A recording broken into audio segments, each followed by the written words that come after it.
જય હિન્દ.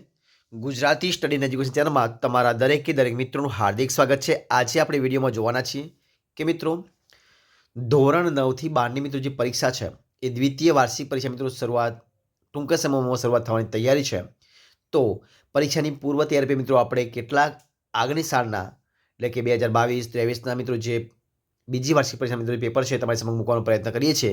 તો તમારી સમક્ષ આજે મિત્રો શાળા વિકાસ સંકુલ મિત્રો જે મહેસાણા જિલ્લાનું પેપર છે મિત્રો દ્વિતીય પરીક્ષા છે 2022નું પેપર છે. ધોરણ 11 છે, વિષય મનોવિજ્ઞાન છે મિત્રો. કયો છે? વિષય મનોવિજ્ઞાન છે. 2 કલાકનો સમય છે અને 50 ગુણનું પેપર છે કે જે તમારી સમક્ષ મિત્રો આપણે સંપૂર્ણ સોલ્યુશન જોવાના છે કે જે તમને વિડીયો પૂરેપૂરો ઉપયોગી થાય એ પ્રમાણે આપણે મૂકવાના છે. તો જોઈએ, શરૂઆત કરીએ વિડીયોની. જે પ્રશ્ન એક તમારી સમક્ષ જો શું છે પ્રશ્ન કે વિભાગ એ આપવામાં આવ્યો છે કે નીચે આપેલા પ્રશ્નોના વિકલ્પોમાંથી સાચો વિકલ્પ પસંદ કરી અને ઉત્તર લખવાનો છે. પ્રત્યેકનો 1 ગુણ છે અને 10 પ્રશ્નો તમને પૂછવામાં એટલે 10 ગુણ તમારે હશે. તો જોઈએ પ્રશ્ન એક તમારી સમક્ષ છે જો કે પ્રયત્ન અને ભૂલની પ્રક્રિયા કઈ બોધાત્મક પ્રક્રિયામાં જોવા મળે છે મિત્રો? 4 ઓપ્શન છે: નિર્ણય પ્રક્રિયા, સમસ્યા ઉકેલ, સંકલ્પના અને વિચારણા. તો જવાબ આવશે ઓપ્શન ડી, વિચારણા. સાચો જવાબ બનશે. આગળ બીજો પ્રશ્ન, સર્જનાત્મક સંશોધનના અગ્રણી કોને ગણવામાં આવે છે? ઓસબોર્ન, ગિલફર્ડ, સેન્ટ્રો કે બેરોન? જવાબ આવશે ઓપ્શન બી, ગિલફર્ડ. સ્મૃતિનો પ્રથમ તબક્કો કયો છે? સંકેતાંકન, પુનઃપ્રાપ્તિ, સંગ્રહ કે સ્મૃતિ અવરોધ? જવાબ આવશે સંકેતાંકન, ઓપ્શન એ જવાબ. ત્યારબાદ મિત્રો જોઈએ પ્રશ્ન આગળ કે લાંબા ગાળાની સ્મૃતિના પ્રકારો કોણે આપ્યા છે? ટુલવિંગ, વોટસન, વુડવર્થ કે થોમસ? તો જવાબ આવશે ઓપ્શન એ, ટુલવિંગ. આગળ પ્રશ્ન, ભાષાના નાનામાં નાના અર્થપૂર્ણ એકમને શું કહે છે? મોર્ફિમ, ફોનેમ, સિન્ટેક્સ કે સિમેટિક્સ? જવાબ આવશે મોર્ફિમ, ઓપ્શન એ જવાબ. આગળ જે પ્રશ્ન કે પ્રત્યાયનની પ્રક્રિયાનો આરંભ કરનારને શું કહે છે? પ્રણાલી, પ્રેષક, ગ્રાહક કે આપેલ પૈકી એક? પણ જવાબ આવશે ઓપ્શન બી, પ્રેષક. આગળ વિષય અધિપ્રત્યક્ષ કસોટી ટાટ કોણે વિકસાવી છે? મોર્ગન અને મરે, ક્રેશમર અને શેલ્ડન, મોર્ગન અને મરે, ગોટેશમન અને શિલ્ડસ? તો જવાબ આવશે ઓપ્શન એ, મોર્ગન અને મરે, ઓપ્શન એ જવાબ. આગળ વાર્તનિક અભિગમની રજૂઆત કોણે કરી છે? બી કુપ્પુસ્વામી, જે બી વોટસન, કેટલ કે આઇઝેક? તો જવાબ આવશે ઓપ્શન બી, જે બી વોટસન. આગળ પ્રશ્ન, મનોજાતીય વિકાસનો સિદ્ધાંત કયા મનોવૈજ્ઞાનિકે આપ્યો છે? પ્રિયાજે, ફ્રોઇડે, એરિક્સને કે કોલબર્ગે? જવાબ આવશે ઓપ્શન બી, ફ્રોઇડે. આગળ પ્રશ્ન, પુખ્ત વયની વ્યક્તિના મગજનું વજન કેટલું હોય છે? 3.61 કિલોગ્રામ, 1.36 કિલોગ્રામ, 2.36 કિલોગ્રામ કે 2 કિલોગ્રામ? જવાબ આવશે ઓપ્શન બી, 1.36 કિલોગ્રામ. તો આ પ્રમાણે વિભાગ બી આપણે એ પૂરો કરીએ છીએ. જોઈએ વિભાગ બી. તો મિત્રો જોઈએ એની અંદર જવાબ પ્રશ્ન છે કે નીચેના પ્રશ્નના 1-2 વાક્યમાં ઉત્તર લખવાના છે. તો લખવાનો પ્રયત્ન કરીએ. પ્રત્યેકનો એક છે કે મનોવિજ્ઞાનની સૌપ્રથમ પ્રયોગશાળા કોણે અને ક્યાં સ્થાપી હતી? તો જવાબ જોઈએ આપણે એનો. તો મિત્રો તમારી સમક્ષ એનો જવાબ જો અહીંયા જવાબ આવશે શું છે કે ઈસવીસન 1879માં વિલિયમ વુન્ટે જર્મનીના લિપ્ઝિગ શહેરમાં સ્થાપી હતી. બરોબર છે. જોઈએ પ્રશ્ન બીજો જો. બીજો પ્રશ્ન કયો છે કે મુલાકાત એટલે શું? મુલાકાત કોને કહેવાય? તો જુઓ મુલાકાત કોને કહેવાય? તો કે રૂબરૂ મોઢાની જે વાત હોય, મોઢની જે મિત્રો વાત હોય એને શું કહેવાય? મુલાકાત.